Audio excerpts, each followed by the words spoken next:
복된 주일에 하나님께서 우리에게 주신 말씀입니다. 에베소서 2장 14절에서 19절까지의 말씀을 제가 읽겠습니다. 그는 우리의 화평이신지라 둘로 하나를 만드사 원수 된 것 그 중간에 막힌 담을 자기 육체로 하시고 법 조문으로 된 계명의 율법을 폐하셨으니 이런 이 둘로 자기 안에서 한 세 사람을 지어 화평하게 하시고 또 십자가로 이 둘을 한 몸으로 하나님과 화목하게 하려 하심이라.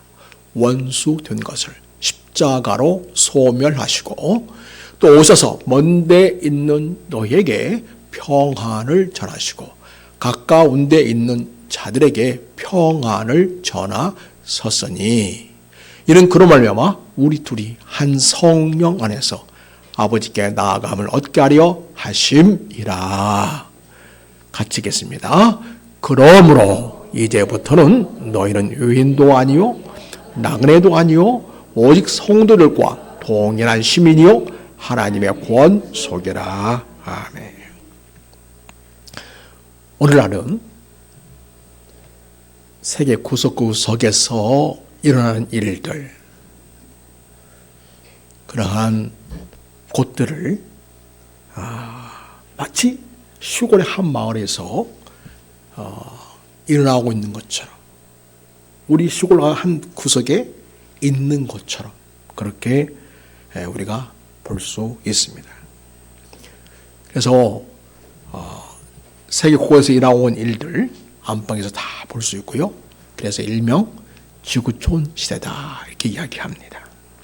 교통, 또 정보통신, 인공위성 등의 각종 기술의 발달로 지구가 하나의 촌락처럼 가까워졌습니다. 그래서 우리는 함께 살아가는 인류 모두가 이웃이고 또 공동 운명처럼 더 느껴지게 됐습니다. 이런 시대를 살아가는 우리 그리스도인은 누구보다도 온 세상 사람들 가슴에 품고 더불어 화평을 누리며 살아간 인류의 보편적인 사랑을 실천하는 자로 살아가야 할 것입니다. 가까이는 옆에 사는 이웃과 함께, 또 학교와 직장에서는 동료들과 함께, 또 한교회에 들어와서 살고 있는 다민족 이웃들과 함께, 또 선교지에서는 현지인들과 함께 우리는 서로 다르지만 배척하거나 차별하지 않고 학대하지 않고 상대방을 존중해주고 사랑하면서 평화롭게 살아가는 세상을 열어가야 하겠습니다.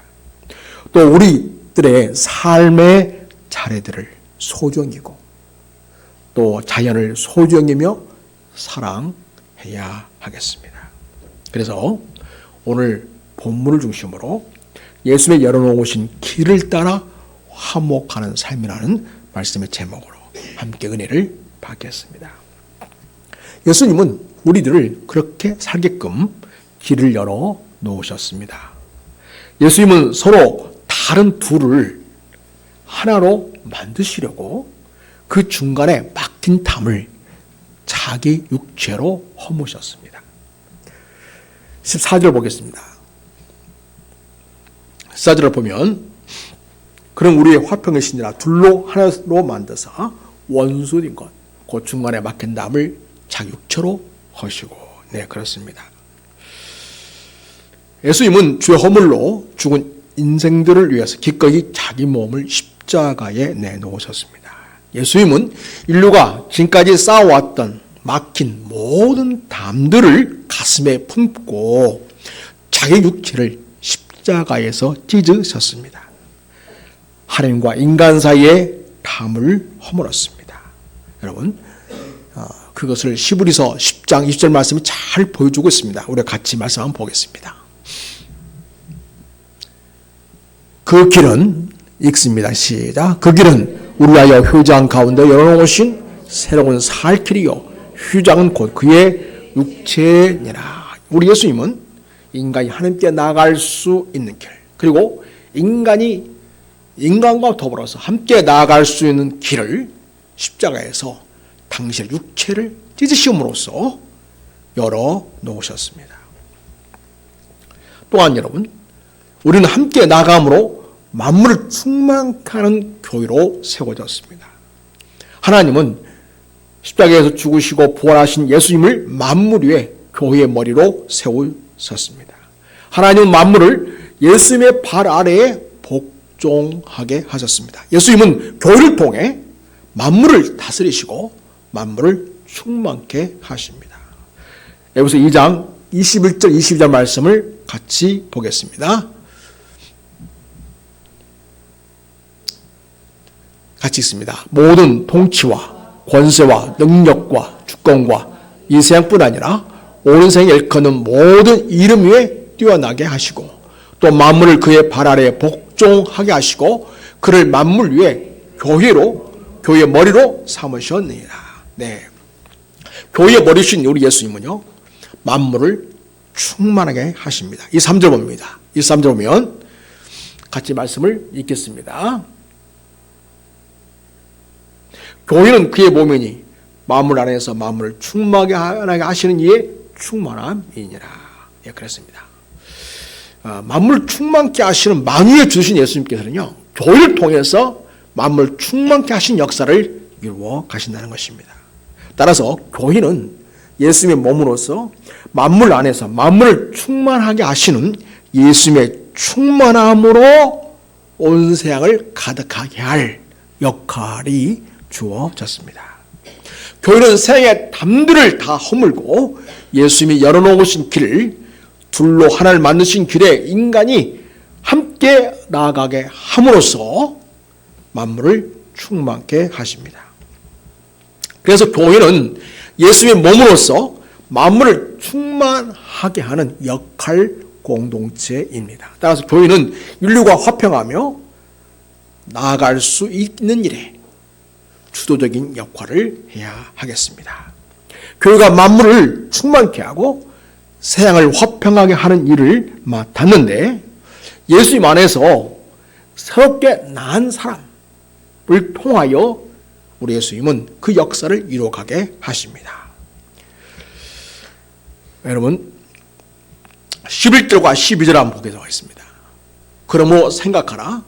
너희는 그때의 육체로는 이방인이요 서로 육체에 행한 할례를 받은 무리라 칙하는 자들로부터 할례를 받지 않은 무리라 칙함을 받은 자들이라. 12절 같이 읽습니다. 그때에 너희는 그리스도 밖에 있었고 이스라엘 나라 밖에 사람이라. 약속의 언약들에 대해서는 유인이요 세상에서 소망도 없고 하나님도 없는 자이더니. 그래서 바울 사도께서는 서로 다른 인간, 서로 다른 세상에 대해서 지금 유대인과 이방인의 그 차이점을 이야기하고 있습니다. 그렇지만 예수님 안에서 하나이고 서로 사랑하며 서로 함께 나가야 할 지체라고 이야기를 하고 있습니다. 바울 사도는 모든 온생 민족을 온생 사람들을 표현할 때에 유대인 그리고 이방인 이렇게 나누어서 묶어서 표현을 했습니다. 그래서 유대인과 이방인이라는 말은 전 세계에 있는 모든 사람이라는 뜻이 되겠습니다. 자, 이 구도는 당시의 세상을 보여줍니다. 당시에 유대인들은 유대인 중심으로 항상 생각을 했기 때문에 바울 사도 역시 유대인으로서 온 세상은 하나님 믿는 유대인 그리고 하나님을 모르고 살아가는 이방인 이렇게 표현함으로써 온 세상 인류를 표현했습니다. 그렇지만 여러분 이방인들은 할례를 받지 못해서 당시에는 유대 공동체에 낄 수가 없었습니다. 다시 말하면 하나님 나라의 가족으로 들어올 수 없었던 것이죠. 함께 식사도 할 수 없고 교제도 할 수 없었습니다. 그들 사이에 차별이 있었습니다. 적대감이 있었습니다. 이것은 유대인은 이방인은 하나님과 원수가 된 것을 보여줍니다. 하나님 그를 원하시는 거 아니거든요. 만물을 충만케 하시는 하나님과 그리스도에게는 적대 행위였습니다. 그런데 예수님이 그들의 가로막힌 담과 서로 원수된 것을 무너뜨리기 위해서 피를 흘리신 것입니다. 자, 13절 봅니다. 13절, 14절 우리 같이 한번 읽겠습니다. 자, 시작. 이제는 전에 멀리 있던 너희가 그리스도 예수 안에서 그리스도의 피로 가까워졌느니라. 그는 우리의 화평이신지라. 둘로 하나를 만드사 원수된 것 곧 중간에 막힌 담을 자기 육체로 허시고, 네, 그렇습니다. 그래서 예수님은 당신의 피를 통해서 둘을 하나로 만드시는 역사를 이루신 것입니다. 그리고 원수된 것, 이방인과 유대인, 그 중간에 막힌 담을 당신 육체로 하셨다. 그래서 예수님 안에서 이방인과 그리고 유대인은 하나가 되는 놀라운 새로운 변화의 시대를 우리 주님께서 여신 것입니다. 그리고 법조문으로 된 계명의 율법을 폐하셨습니다. 여러분 15절을 우리 한번 같이 읽겠습니다. 15절. 법조문으로 된 계명의 율법을 폐하셨으니 이는 이 둘로 자기 안에서 한 세 사람을 지어 화평하게 하시고, 16절, 또 십자가로 이 둘을 한 몸으로 하나님과 화목하게 하려 하심이라. 원수된 것을 십자가로 소멸하시고. 여기서 법조문으로 된 계명의 율법을 폐하셨다. 이 말씀은 율법 자체를 우리 예수님이 폐기 처분했다, 그런 말이 아닙니다. 여전히 율법은 살아있습니다. 왜냐니까 율법을 통해서 인간들은 자기들이 얼마나 하나님 앞에서 철저한 죄인인가를 깨달을 수 있기 때문입니다. 그래서 그 죄로 인하여 절망할 수밖에 없는 인간 운명을 깨닫고, 존재를 깨닫고 하나님께 나아가는 것만이, 오직 예수 그리스도만이 우리가 하나님께 나아갈 수 있는 유일한 길이다라는 사실을 깨닫도록 하는 그러한 역할을 율법이 하고 있습니다. 우리 예수님은 율법에 대하여, 그 율법이 인간에 대하여 하는 모든 저주에 대해서 죽임을 당하셨습니다. 그리고 율법이 원하는 모든 걸 다 이루셨습니다. 그래서 율법을 완성하셨습니다. 그래서 율법은 더 이상 구원의 수단으로 사용되지 않게 되었다는 말씀이 되겠습니다.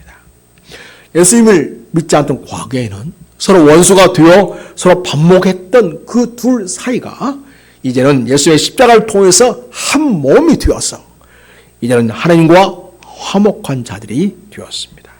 이제는 율법의 세계관이나 자기 중심적인 세계관으로 사람을 보지 않습니다. 예수 안에 있는 사람들은 생을 그토록 사랑하사 십자가에 죽으실까지 하신 예수님의 사랑의 눈으로 세상과 사람을 바라봅니다. 그래서 유대인과 이방인은 더 이상 둘이 아닙니다. 서로 다른 둘이 이제는 예수님 안에서 하나입니다. 그 표현을 15절에서는 한 세 사람이다 이렇게 표현하고 있습니다. 그래서 유대인과 이방인 그 둘은 예수님 안에서 한 세 사람으로 창조되었습니다. 여러분 15절 봅시다. 15절 말씀 같이 읽겠습니다. 자, 읽습니다. 법조문으로 된 계명율법을 폐하셨으니 이는 이 둘로 자기 안에서 한 세 사람을 지어 화평하게 하시가. 자, 여러분 유대인과 이방인들은 서로 반목했어요. 원수처럼 여겼습니다. 그런데 예수님이 유대인도 껴안고 십자가에 죽으셨습니다. 이방인도 껴안고 십자가에 죽으셨습니다. 이 둘이 이제는 더 이상 둘이 아니고 예수님 안에서 함께 죽음을 통해서 한 세 사람으로 부활하게 된 것입니다. 이게 예수님께서 십자가에서 죽으신 우리 모든 인류를 하나님 안에서 하나 되게 하시는 놀라운 역사입니다. 예수님은 십자가에 죽으실 때에 서로 대립하고 적대하시는 그 둘을 껴안고 죽으셨던 것입니다. 그들이 서로 원수된 것을 십자가에서 소멸하신 것입니다. 그리고 예수님이 부활하실 때에 그 둘이 하나가 되는 전혀 새로운 사람으로 창조하셨습니다. 따라서 여러분, 예수 믿는 사람들은 민족과 혈통과 그런 것과 전혀 상관없이 예수 믿는 자들은 예수님 안에서 한 새 사람으로 재창조되어 이 땅에 살아가는 것입니다. 유대인도 예수님 안에서 한 새 사람, 이방인도 예수님 안에서 한 새 사람, 그래서 둘이 한 새 사람이 되어 한 몸이 되게 하셨습니다. 이처럼 이제는 과거처럼 자기 기준을 상대방을 바라보지 않습니다. 예수님 안에서 예수님의 눈으로 서로를 바라보는 새로운 인류를 창조하신 것입니다.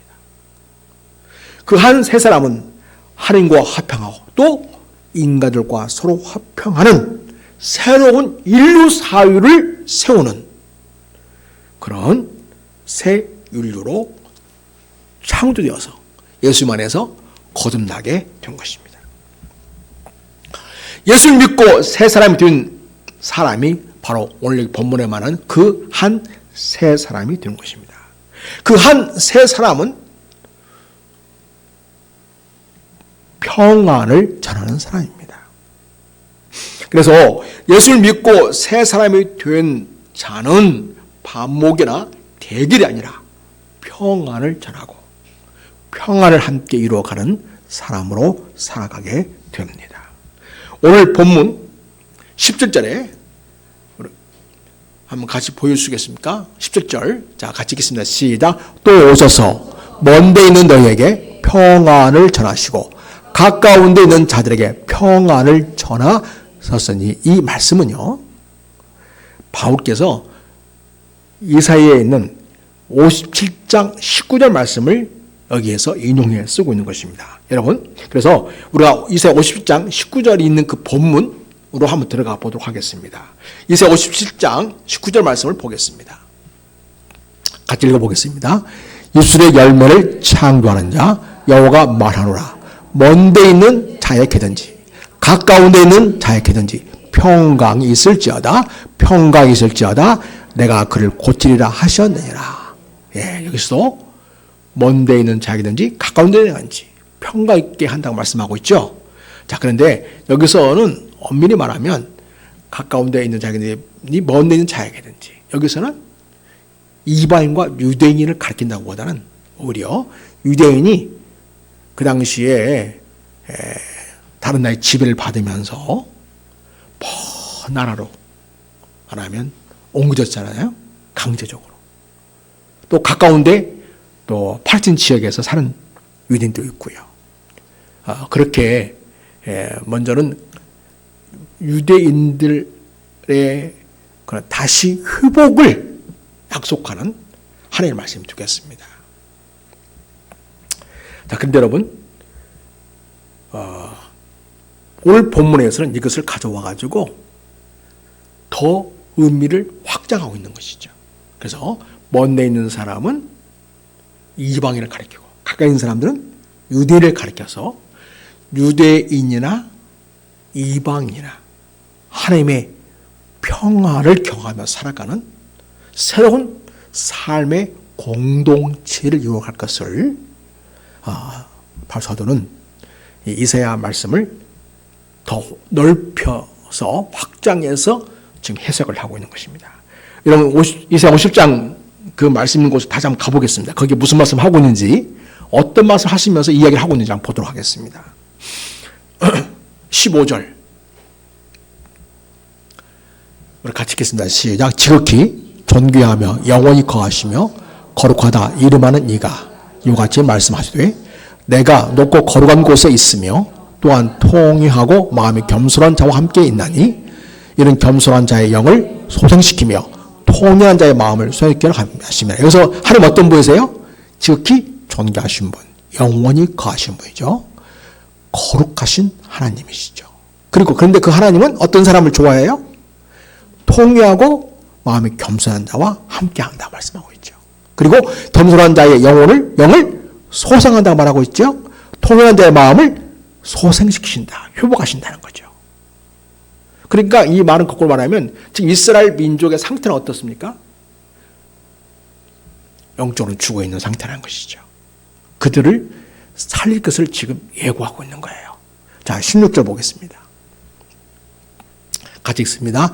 내가 영원히 다투지 아니하며 내가 끊임없이 노하지 아니할 것은 내가 지금 그의 영과 혼이 내 앞에서 피곤할까 함이라. 하나님 끝까지 따지시면서 주를 물으신다면 살아남을 자가 누가 있겠습니까? 아무도 없겠죠? 그래서 하나님께서 그를 내려놓으시겠다는 거예요. 자, 그 다음 보겠습니다. 17절. 얼마나 우리를 배려하시는지 하나님의 그 자상한 마음을 볼 수 있습니다. 자, 같이 읽습니다. 그의 탐심의 죄악으로 말미암아 내가 노하여 그를 쳤으며 또 내 얼굴을 가리고 노하였으나 그 아직도 패약하여 자기 마음의 길로 걸어가도다. 내가 그의 길을 보았은즉 그를 고쳐줄 것이라. 현재 그들의 상태는 지금 어떤 상태입니까? 탐심의 죄악으로 하나님의 징계를 받아가지고 지금 상처난 상태이죠. 현재 이 이새야 살던 그 시대에 이스라엘 백성들의 영적 상태를 말해주고 있습니다. 그래서 탐심의 죄악으로 말미암아 이게 여기까지는 사실 현재 이새야가 살고 있는 그 시대의 이스라엘의 영적 상태이고요. 나중에 이스라엘이 완전히 멸망해가지고 바벨론으로 끌려가지 않습니까?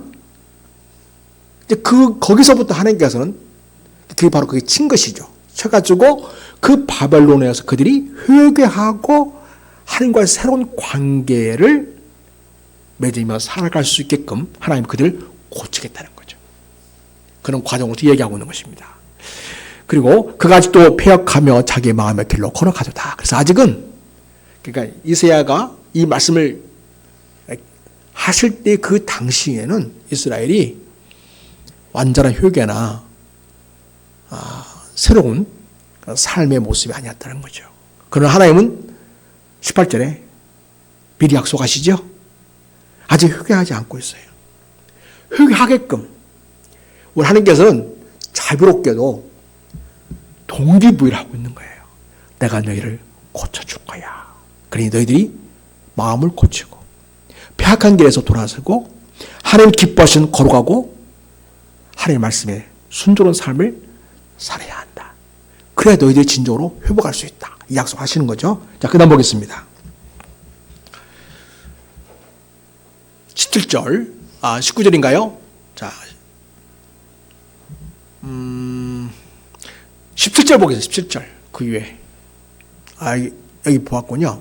그 다음에 19절 보겠습니다. 자, 같이 19절, 20절 보겠습니다. 입술의 열매를 창조하는 자, 같이 읽겠습니다. 여호와가 말하노라. 먼데 있는 자에게든지, 가까운 데 있는 자에게든지, 평강이 있을지어다, 내가 그를 고치려 하셨느니라. 여기 이 말씀을 사도 바울께서 가져와가지고 에베소에서 지금 사용하고 있는 것이죠. 그렇죠? 똑같잖아요, 단어가. 그래서 여기서 이 이사야에서는 이스라엘 백성이 먼 데 있든지 다른 나라 끌려가가지고 고생하며 고통 중에 있든지 아직은 이스라엘에 머물고 있으면서 그러나 죄를 짓고 사는 영적인 그런 어려운 상황 속에 있든지 간에 하나님께서는 그들을 다 먼 데 있는 자도 끌어오고 가까운 자도 다 하나님께서 그들을 만지셔서 고쳐줄 것을 얘기하고 있어요. 그래서 여러분 그 고침받은 입술은 어떤 입술이라고 말하고 있습니까? 19절 보니까 19절 말씀 보여주세요. 입술에 열매를 창조하는 자 여호와가 말하노라. 그러니까 뭘 바꿔준다는 거야. 입술. 그러니까 말을 바꿔준다는 거죠. 그러니까 희망적이고 하나님의 사랑을 말하는 그러한 입술로 하나님께서 바꿀 것을 말씀하고 있죠. 지금까지는 하나님을 원망하고 불평하면서 하나님께 불순종하며 살았던 그 삶들이었는데 그래도 불구하고 하나님은 그들을 사랑하셔서 그들에게 힘을 약속해 주어서 그들이 앞으로 포로 끌려갈 것이지만은 그러나 그들 다시 고국으로 돌아오는 회복을 이루어 줄 것이고 그리고 하나님과 관계를 새롭게 해서 하나님이 그들 다시금 새롭게 하시고 회복해 주시고 다시금 하나님의 언약을 계속하여 그들 가운데 이루어 가시는 신실한 하나님으로 되어주실 것을 지금 약속하고 있습니다. 그래서 여러분, 바울은 하나님이 이스라엘의 폐역을 고쳐서 평강을 있게 하시겠다는 약속을 바로 예수를 통해서 성취하셨다는 것을 전제로 오늘 이 에베소 이야기를 하고 있는 것입니다. 그래서 하나님의 주신 평화, 그 여호와 살롬이 가까이에 있는 유대인들을 넘어서 먼 데에 있는 이방인들, 그러니까 모든 인류에게까지 주어졌음을 보여줍니다. 이제는 예수님 안에서 하나님 주시는 평강으로 반목과 대결과 갈등의 관계를 버리고 평화를 전하는 새로운 인류가 되었습니다. 하나님이 이렇게 하신 것입니다. 바울 사도께서는 그 서로 다른 둘, 그러니까 민족이든지 집단이든지 어떠한 개인들끼리든지 간에 평화하면서 하나님의 아버지께로 나아갈 수 있게끔 도움을 줄 수 있는 분이 또 우리에게 있다는 것을 오늘 알려주고 있습니다. 바로 그분이 누구일까요? 여러분, 바로 그분은 예수님 우리에게 보내주신 성령 하나님이십니다. 우리가 평화하며 살 수 있게끔 우리를 돕는 분이 계신다는 거죠. 자, 18절 말씀 보시도록 하겠습니다. 같이 읽습니다. 이는 그로 말미암아 우리 둘이 한 성령 안에서 아버지께 나아감을 얻게 하려 하심이니라. 여러분, 왜 이렇게까지 주님이 말씀하실까요? 예수님 열어놓으신 화평의 길을 우리가 어떻게 지속적으로 이루어갈 수 있을까요? 그런데요, 우리의 지혜나 능력이나 우리의 방법은 불가능합니다. 왜냐하니까 예수 그리스도가 없는 인생들은 철저히 자기중심적이죠. 이기적이지요. 그래서 평화의 길로 가는 것 같으면서도 나중에는 금방 대결과 반모로 돌아서는 것을 보게 됩니다. 여러분, 예수가 없는 자에게 평화를 유지한다? 그들에게는 대책이 없습니다. 유대인이든지 헬라인이든지 다 주 아래에 있고 다 치우쳐서 함께 무익하고 선을 행하는 자가 없습니다. 하나도 없습니다. 그 입에는 저주와 악독이 가득하고 그 발은 피 흘리는데 빠릅니다. 그래서 하나님이 이루어 오신 평안을 계속 함께 누리면서 살아갈 만한 능력이 그 누구에 있지 않다는 것을 우리가 알려줍니다. 우리 영적 상태를 한번 볼까요? 로마서 3장 10절에서 12절까지 보겠습니다. 같이 읽겠습니다. 기록된 바 의인은 없나니 하나도 없으며 깨닫는 자도 없고 하나님을 찾는 자도 없고 다 치우쳐서 함께 무익하게 되고 선을 행하는 자도 없나니 하나도 없도다. 그리고요 20절로 넘어갑니다. 20절 보면 같이 읽겠습니다. 그러므로 율법 행위로 그 앞에 의롭다 하심을 얻을 죄가 없나니 율법으로는 주를 깨달음이니라. 그래서 율법에 비추어오면 어느 인생도 하나님 앞에서 의롭다 할 사람이 없고요. 다 하나님의 진노 아래 놓여진 그런 상태라는 것을 얘기해 주고 있습니다. 그렇습니다, 여러분. 이렇게 인생들은 부패했고 또 쉽게 부패하기 때문에 하나님께서 주신 하나님 나라를 지속적으로 이루어 갈 수가 없습니다. 그러나 하나님 우리에게 새로운 길을 열어주셨습니다. 그것은 예수 그리스도를 믿고 거듭난 이 새 사람에게 예수 생명을 주시고요. 부패한 육체적 소욕을 이길 수 있도록 성령님을 우리에게 주셨다는 것입니다. 예수를 믿는 자에게 오셔서 우리 안에 내주하시는 성령 하나님은 예수님이 열어놓으신 그 길을, 화평의 길, 하나의 됨의 길을 걸어가게 하십니다. 그 길을 지속적으로 갈 수 있도록 지혜 주십니다. 힘 주십니다. 능력을 주십니다. 그래서 우리가 서로 다른 너와 나, 서로 다른 저 집단과 이 집단, 서로 다른 두 나라, 국제 관계에서도 어떻게 우리는 하나 되며 평화를 유지할 수 있는가? 사실은 주님 안에서 우리가 하나가 될 때만이 가능하다는 것입니다. 그래서 여러분, 예수님을 믿는 사람들은, 예수의 사람들은요, 육체와 함께 그 정욕과 탐심을 십자가에 나는 못 박았습니다 라고 믿음으로 시인하는 자들입니다. 우리가 그래야 됩니다. 자, 여러분, 그래서 갈라디아서 5장 24절을 보겠습니다. 같이 읽습니다. 그래서 예수의 사람들은 육체와 함께 그 정욕과 탐심을 십자가에 못 박아니라. 그래서 십자가에 못 박고 예수가 십자가에 죽으실 때 함께 거기 죽은 거예요. 그리고 부활할 때에는 한 새 사람을 건너가지고 재창조되어서 새로운 인류로 태어나게 되는 것입니다. 여러분 정말 예수님을 그리스도 믿는다면, 예수 그리스도가 십자가에서 나를 위해 죽으셨다는 걸 믿는다면, 여러분은 하나님의 평화를 이 세상에 가져오는 한 새 인류로 여러분이 태어난 것입니다. 여러분이 바로 그런 사람들입니다. 그래서 여러분, 그래서 이런 사람에게 성령이 오시게 되는데, 성령으로 사는 사람은 자기 주어진 자유를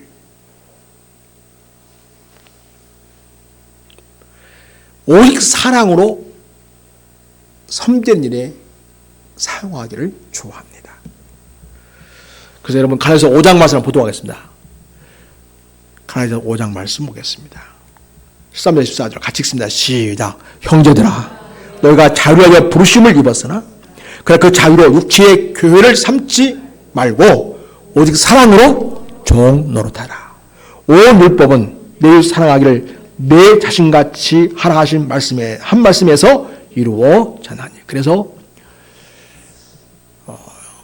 부활하신 예수 그리스도 안에서 함께 부활을 경험한 진짜로 예수 믿는 그리스도인들은 안에 성령님이 계시는데, 그 성령님은 우리가 어떤 마음을 주냐면, 하나님께 주신 우리 자유를 가지고 내 마음대로 살아야지, 또 다른 사람에 대해서 차별하고 학대하고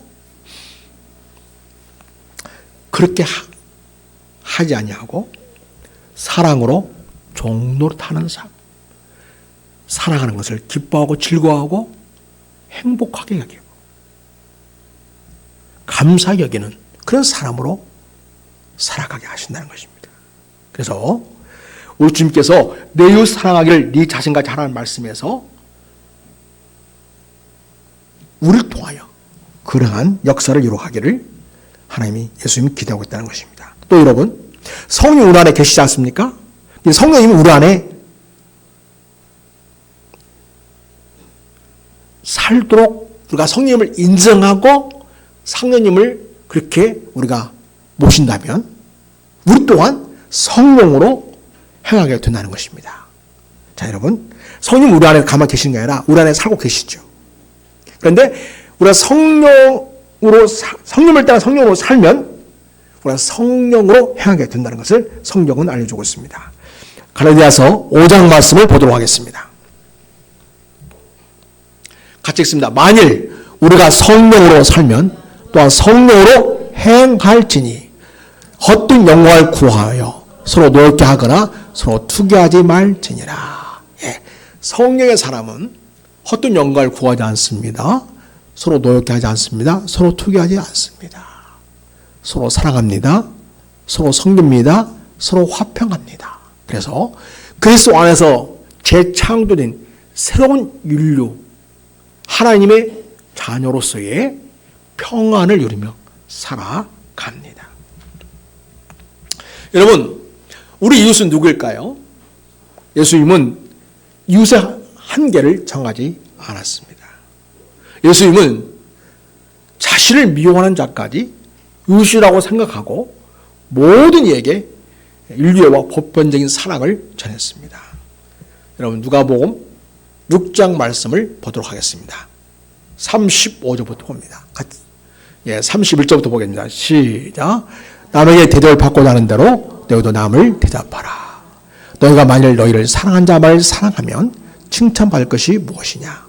교인들로 사랑하는 자는 사랑하느니라. 그렇죠? 그래서 여러분, 우리 예수 믿는 사람들이 예수 믿기만 사랑하면 무슨 유익이 있겠냐고 얘기하는 거예요. 다시 말해서 예수 믿는 사람들이 예수 믿지 않은 자를 또 껴안고 사랑할 수 있어야 된다는 거죠. 그래야 진정한 유익이 있다고 이야기합니다. 다시 보여주세요. 그래서 여러분, 너희가 만일 너희를 사랑한 자를 사랑한다면 칭찬받을 것이 무엇이 있겠느냐. 교인들도 사랑하는 자는 사랑하는, 예수님 모르는 사람들도, 일반 사람들도 자기 좋아하는 사람은 좋아하잖아요. 자기 사랑하는 사람은 자기도 보답으로 사랑하지 않습니까? give and take 사랑하잖아요. 그런 수준으로 우리가 사는 것을 뛰어넘어야 된다는 거죠. 근데 어떻게 가능하다고요? 우리는 예수 안에서 새로운 인류로 재창조되었기 때문에. 두 번째는 우리 안에 누가 사신다고요? 성령님이 사시기 때문에. 우리는 변화된 새로운 인간이고 우리는 성령께서 내 안에 살기 때문에 성령께서 내 안에 사시는 대로 내가 그렇게 행하면 우리는 일반 사람들의 사랑을 뛰어넘는 예수의 사랑을 세상 속에서 이루어갈 수 있다는 것입니다. 자, 그 다음 봅시다. 33절. 자, 같이 읽겠습니다. 또 시작. 너희가 만일 선대하는 자를 선대하며 칭찬받을 것이 무엇이냐. 교인들도 이렇게 하느니라. 너희가 받기를 바라고 사람들에게 구워주면 칭찬받을 것이 무엇이냐. 교인들도 그만큼 받고자 하여 교인에게 구워주느니라. 그래서 일반적인 사람들의 give and take의 사랑 방식을 뛰어넘는, 그래서 때로는 내가 그렇게 다갑게 여기지 않나 할지라도 주님 안에서 그 영혼을 사랑하기 때문에, 주님 안에서 우리는 한 자녀이기 때문에, 그래서 그런 의식을 가지고 사랑할 때 우리는 주님의 사랑을 실천하게 됩니다. 우리 예수님 말씀하십니다. 너희는 원수를 사랑하고 선대하며 아무것도 바라지 말고 구워 주어라. 그래야만 너희 사랑이 클 것이다. 또 지극히 높으신 이의 아들이 된다. 그 은혜를 모르는 자와 악한 자에게도 하나님은 인자하신 분이시다. 그런 것처럼 너희 아버지의 자비로우신 것 같이 너희도 자비로운 자가 되어라. 이렇게 말씀하고 있습니다. 이것을 예수님은 몸소 보여주셨습니다. 하나님의 형상을 따라 지음받은 인생들을 구원하시려고 십자가에 오르셔서 자기 몸을 찢어 우리에게 주신 사랑은 단순히 자신이 원하는 선택적인 사랑이 아니었고 보편적인 인류애적인 사랑을 보여주신 것이었습니다. 우리 그리스도인들은 말씀과 성령님을 통해서 우리끼리들만의 울타리를 제거해야 하고 또 제거해서 그래서 우리 더불어 화평하며 함께 잘 지내는 그런 노력을 계속해야 하겠습니다. 어떤 사람은 예수의 이름만 내걸었지 차별하고 학대하고 또 세상적이고 적수적인 일들을 무모하게 시도하기도 합니다. 막 지배하려고 들은 사람 있잖아요. 그런 일들을 무모하게 시도하는 사람이 있는데 그 중에는 예수를 믿는다고 하는 사람도 있다는 거죠. 자, 이런 일들은요, 교회에 보내신 예수님과 사실 아무 상관이 없는 일입니다. 그리고 오히려 그리스도의 이름을 욕되게 하는 일이 되겠습니다. 그래서 우리는 세상 사람들이 예수님의 사랑을 경험하게끔 또 예수 가족이 되게끔 사랑으로 섬기는 일을 해야 하겠습니다. 자, 여러분. 자, 우리가 이제는 그리스도 안에서 한 세 사람이 되었는데요. 그래서 우리는 더 이상 손님이 아니에요. 자, 에베소서 19절 말씀 보겠습니다. 에베소서 2장 19절 말씀. 같이 읽습니다. 그러므로 이제부터 너희는 유인도 아니요 나그네도 아니요 오직 성도들과 동일한 시민이요 하나님의 권속이다. 예. 그래서 여러분과 좀 다르다고 여겨지는 사람 주위에 있습니까? 여러분 기억하십시오. 우리는 예수님 안에서 우리는 다 같은 하나님의 자녀들입니다. 교회에 나오는 사람은 누구든지 이 말씀을 기억하고 함께 더불어 하나님의 권속이 되도록 해야 하겠죠. 아직 예수를 믿지 않는 사람이 있다면 앞으로 그가 하나님의 자녀가 될 것을 바라보고 예비적인 예수님 가족으로 여기고 대하는 너그러움과 사랑이 필요하겠습니다. 차별하거나 학대하거나 무시하는 그런 자세가 아니라 가족으로서 여길 수 있는 그런 예수의 사랑으로 대하는 것이 필요하겠습니다. 자, 이제 여러분에게 한 이야기를 들려드릴 텐데요. 임희국 교수님의 공감교회 역사 공부에 나오는 이야기입니다. 이 이야기는 언더우드 우리나라의 미국 장로교에서 우리나라의 최초의 선교사들이 오게 되지 않습니까? 안펜젤러와 언더우드 선교사님이 오게 되는데요. 그 중에 한 분인 언더우드 선교사님의 아내가 한 증언이 있습니다. 이렇게 증언하고 있습니다. 자, 맥켄지 선교사는 한국인들과 같이 지내며 한국 옷을 입고 집신을 신고 한국 음식을 먹으며 한국 문화와 풍습을 익히는 등 한국 사람과 같이, 아니 한국인으로 살아갔습니다. 그러던 중 성탄절에 언더우드 선교사로부터 성탄절 선물이 왔는데 그것은 케이크, 과일, 야채, 차, 우유, 설탕 등의 음식과 의복이었으나 자신은 한국인으로 살아가야 한다며 그 선물들을 교인들에게 나눠주고 자신은 하나도 취하지 않았습니다. 1895년 7월 솔레 교회를 신축하여 헌단식을 하고 교회를 개방하였으며 교인의 공간을 교회장 그리고 환자의 병실로도 사용을 하게 하는 등 주민들을 위한 일을 먼저 하였기에 솔레 주민들에게 폭넓은 인정과 존경을 받았습니다.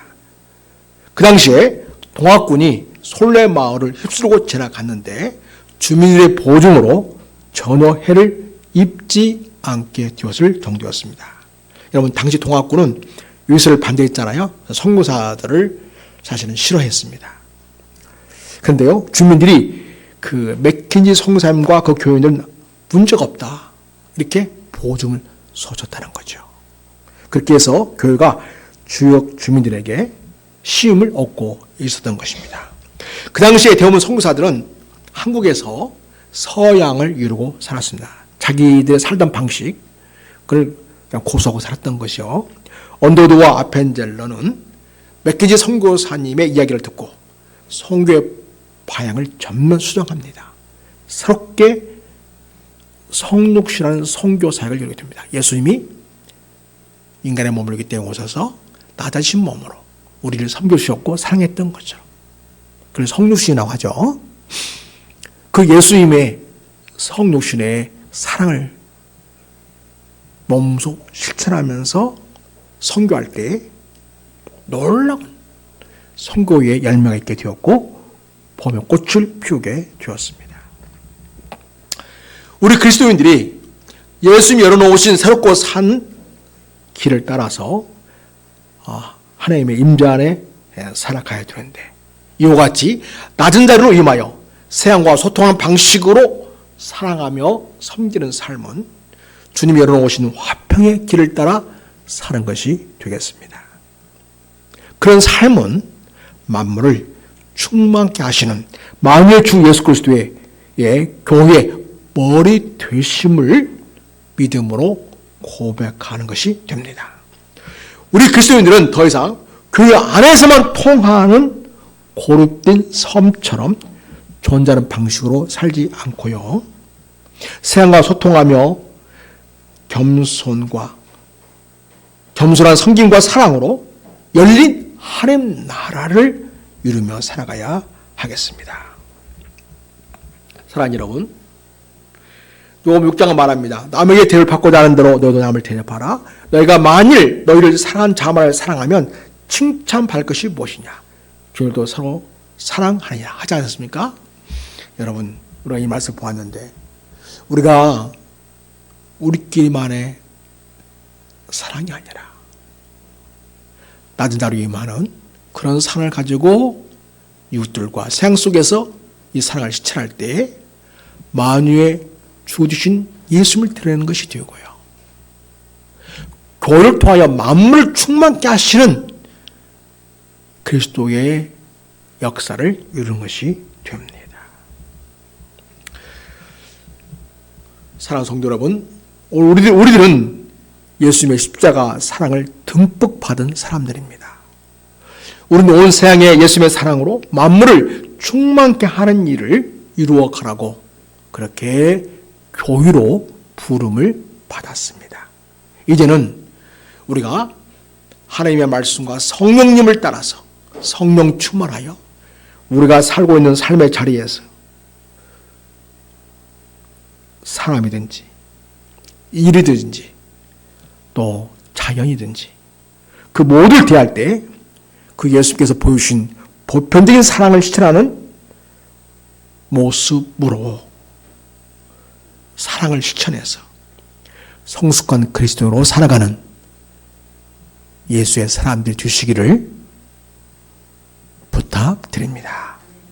하나님 아버지, 예수님 이 세상에 오셔서 오늘날 십자가에 죽기까지 하셨습니다. 그 십자가에 죽으심은 사람들만을 위해서가 아니고 모든 만물을 위해서이기도 했고, 또 하나님은 예수님, 부활하신 예수님을 만물의 머리로 삼으시고 교회의 머리로 삼으셨습니다.